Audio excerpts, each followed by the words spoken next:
August 13, 14 ஆகிய தேதிகளில் Kuala Lumpur உலக வர்த்தக மையத்தில் நடைபெற்ற ஆசியான் டிபேட் மாநாடு 1500க்கும் மேற்பட்ட கொள்கை அமைப்பாளர்கள், தொழில் தலைவர்கள், கல்வியாளர்கள் மற்றும் பங்குதாரர்களை ஒன்று திரட்டியது.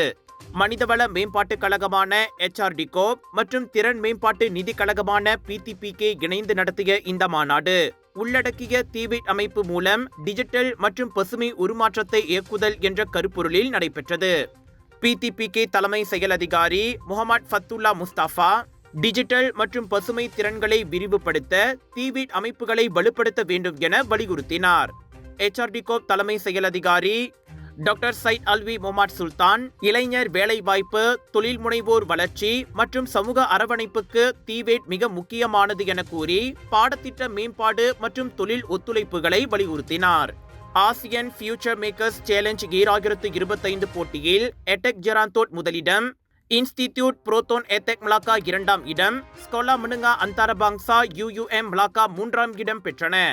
அப்போட்டியில் 57 கண்காட்சியாளர்கள் புத்தாக்க மற்றும் பயிற்சி தீர்வுகளை வழங்கினர். தொடக்க விழாவை துணை பிரதமர் டத்தோஸ்ரீ அமர் ஜாஹித் அமிடி திறந்து வைத்தார். மனிதவள அமைச்சர் ஸ்டீவன் சிமும் கலந்து கொண்ட இந்த மாநாடு IOS 2025 ஒரு முக்கிய தளமாக மலேசியாவின் ஆசியான் தலைமைத்துவத்தையும் மனித மூலதன மேம்பாட்டிற்கான கடப்பாட்டையும் வலியுறுத்தியது.